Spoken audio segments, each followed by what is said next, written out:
और high court ने सरकार को बोला कि आप इस तरीके की कार्रवाई करोगे तो आपके खिलाफ कंटेम्प्ट ऑफ कोर्ट की कार्रवाई कर देंगे, फिर आपको जेल में जाना पड़ेगा, अधिकारियों को जेल में जाना पड़ेगा।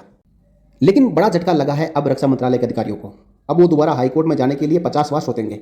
जय हिंद, नमस्कार, आप सभी का एक बार फिर स्वागत है। आर्म्ड फोर्सेज ट्रिब्यूनल द्वारा दिए गए फैसलों को रक्षा मंत्रालय नहीं मान रहा है। रक्षा मंत्रालय के अधिकारी उसमें टांग अड़ा रहे हैं और हालांकि सरकार ने ये लेटर भी जारी कर दिया है कि किसी भी एक्स सर्विसमैन को डिसेबिलिटी पेंशन नहीं देनी है। चाहे आर्म्ड फोर्सेस ट्रिब्यूनल उसके हक में फैसला भी दे दे तो उस फैसले को हाई कोर्ट में चुनौती देना है। लेकिन अब सरकार को हाई कोर्ट से झटका लग चुका है। सरकार अब दोबारा से हाई कोर्ट में एएफटी के फैसलों के खिलाफ जाके याचिका दायर नहीं करेगी। देखिए, मैं आपको पूरी खबर बताऊंगा कि यह झटका कहां से लगा है, क्यों लगा है, मामला क्या था, और हाई कोर्ट ने सरकार को बोला कि आप इस तरीके की कार्रवाई करोगे तो आपके खिलाफ कंटेम्प्ट ऑफ कोर्ट की कार्रवाई कर देंगे, फिर आपको जेल में जाना पड़ेगा, अधिकारियों को जेल में जाना पड़ेगा। खबर Punjab and Haryana high court से आई है और बहुत ही शानदार खबर है। पूर्व सैनिकों के लिए बहुत ही अच्छी खबर है। इससे पूर्व सैनिकों को बड़ी राहत मिली है, क्योंकि पिछले 1-1.5 साल से जो भी पूर्व सैनिक एएफटी से ये डिसीजन लेके आया कि उसको डिसेबिलिटी पेंशन मिलनी चाहिए और उसको रक्षा मंत्रालय डिसेबिलिटी पेंशन देने से मना कर रहा है, उनके लिए राहत भरी खबर है।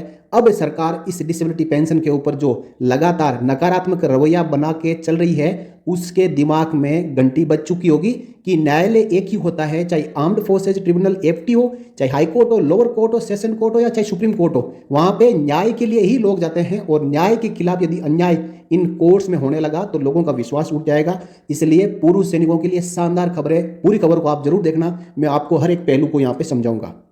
देखिए, Punjab and Haryana high court वांस रक्षा मंत्रालय of contempt action for filing petitions against AFT orders granting disability pension।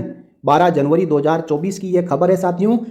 Punjab and Haryana high court ने रक्षा मंत्रालय को कहा है कि यदि आप एएफटी के दिए गए ऑर्डर्स के खिलाफ हमारे पास आएंगे, जवानों को डिसेबिलिटी पेंशन देने से मना करेंगे, तो आपके लिए कंटेम्प्ट ऑफ कोर्ट की कार्रवाई करेंगे और जेल की सजा हो सकती है।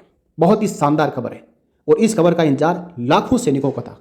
लाखों सैनिक ऐसे हैं जो डिसेबल है लेकिन उनको सरकार डिसेबिलिटी पेंशन नहीं दे रही है। डिसेबिलिटी पेंशन के ऊपर सरकार ने नियम ही चेंज कर दिए, नई पॉलिसी लेके आ गई, इंटाइटलमेंट रूल लेके आ गई, गाइड टू मेडिकल ऑफिसर लेके आ गई। एएमसी के अधिकारियों को और बाकी एयरफोर्स और नेवी के अधिकारियों को प्रेशराइज किया जाता है कि आप किसी को भी डिसेबिलिटी ग्रांट मत करो, डिसेबिलिटी को हमेशा 20% से नीचे रखो ताकि किसी जवान को डिसेबिलिटी पेंशन ना मिले और सरकार का 4000 करोड़ रुपए का बजट बच जाए। सरकार पैसे के लिए लालायित है। हर जगह जवानों के हकों में कटौती करते हुए, उनकी पेंशन में कटौती करते हुए लगातार सरकार इसके ऊपर नकेल कस रही है। लेकिन कोर्ट भी है कि अब सरकार के ऊपर नकेल कसने के लिए उतर आया है। आगे देखिए खबर में, the Punjab and Haryana high court recently question the ministry of defence that it would initiate contempt of court proceedings against the officers of MoD for filing appeals against orders of the armed forces tribunal granting disability pension. आप सभी को बताया कि एक जज साहब को, जो एएफटी की रीजनल बेंच जिसमें रक्षा मंत्रालय का हस्तक्षेप होता है, उन्होंने एएफटी चंडीगढ़ के जज साहब को कोलकाता एएफटी में ट्रांसफर करवा दिया और रातों रात आदेश निकला, क्योंकि उन्होंने कंटेम्प्ट ऑफ कोर्ट की बात कही थी रक्षा मंत्रालय के अधिकारियों के खिलाफ।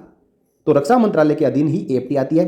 रक्षा मंत्रालय के अधिकारियों ने तुरंत एएफटी रीजनल बेंच के अध्यक्ष को कहा कि चंडीगढ़ एएफटी के जस्टिस धर्म चौधरी के खिलाफ रातों रात आप ट्रांसफर ऑर्डर निकालो और उनको कोलकाता ट्रांसफर करो, क्योंकि वो हमारे खिलाफ कंटेम्प्ट ऑफ कोर्ट की कार्रवाई की बात कर रहे हैं और जवानों को लगातार वो डिसेबिलिटी पेंशन के लिए आदेश दे रहे हैं।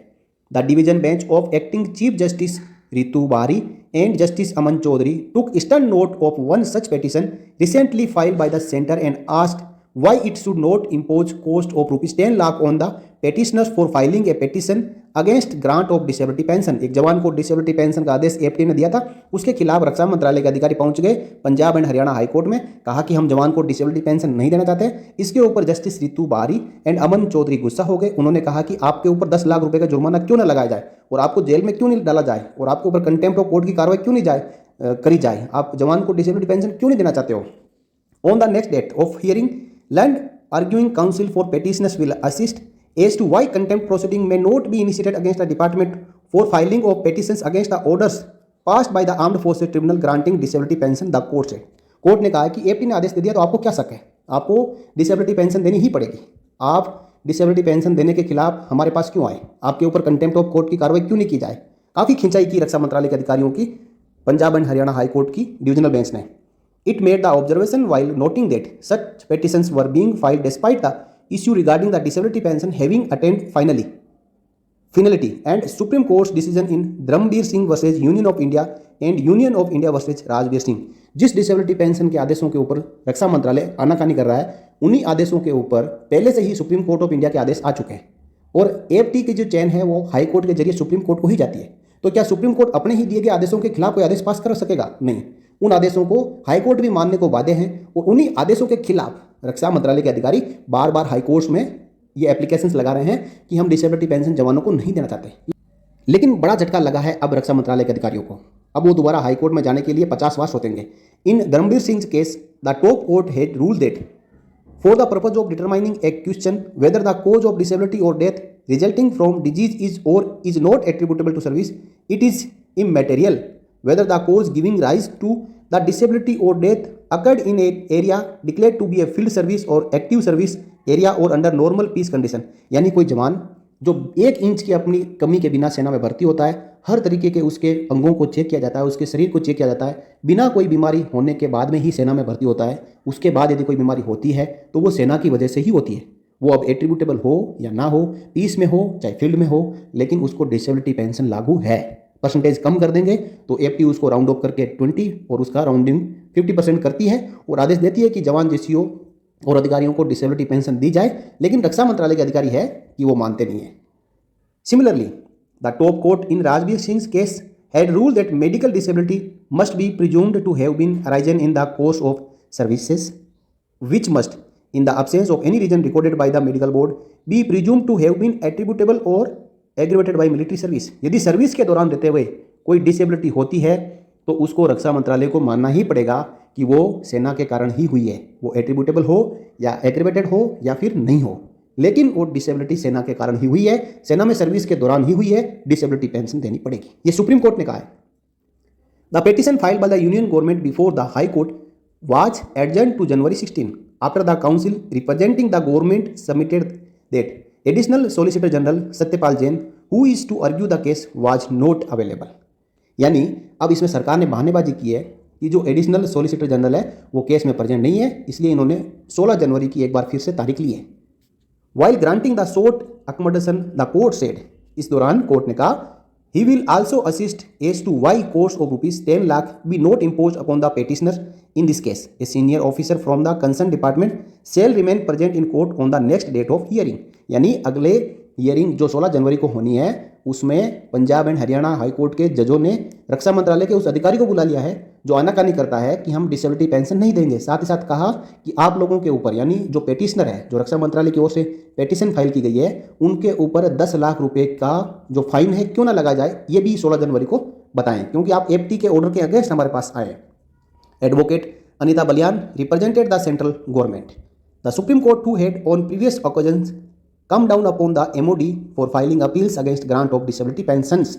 यानी सुप्रीम कोर्ट ने भी पहले ये अपना आदेश दे दिया है, रक्षा मंत्रालय को कह दिया है कि आप एफटी के डिसीजंस के खिलाफ, इनके खिलाफ जाके जो पेटिशंस दायर कर रहे हो वो ठीक नहीं है। In March 2022 the top court had expressed displeasure at the manner in which the centre was filing appeals against grant of disability pensions even where the legal issue was settled. यानी जिस प्रकार के फैसले एक बार पहले से आ चुके हैं, सुप्रीम कोर्ट ने उनके ऊपर आदेश दे दिया है, उन्हीं प्रकार के फैसलों में, उन्हीं प्रकार की डिसेबिलिटी जो डायग्नोसिस में फिर से जो सेंट्रल गवर्नमेंट है, रक्षा मंत्रालय है, सुप्रीम कोर्ट तक जा रहा है। तो सुप्रीम कोर्ट भी इस मामले के ऊपर नाराज हो गया था कि आप एक ही मामले के ऊपर बार बार हमारे पास क्यों आते हो, जब हमने पहले से आदेश दे दिया कि जवान जब तक सेना में नौकरी करता है यदि डिसेबल हो जाता है तो उसको डिसेबिलिटी देनी ही है, तो आप ये बार बार इनके खिलाफ पिटीशन हमारे पास क्यों डाल रहे हो।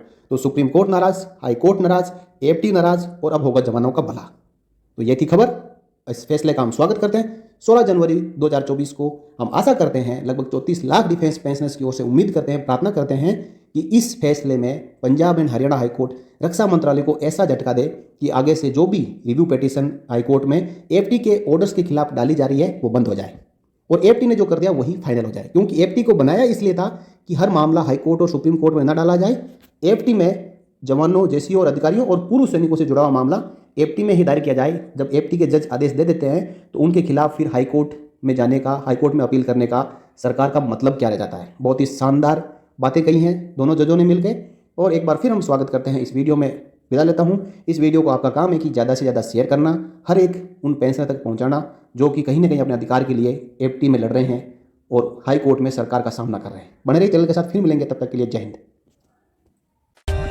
For more updates, subscribe to our channel and enjoy watching the videos.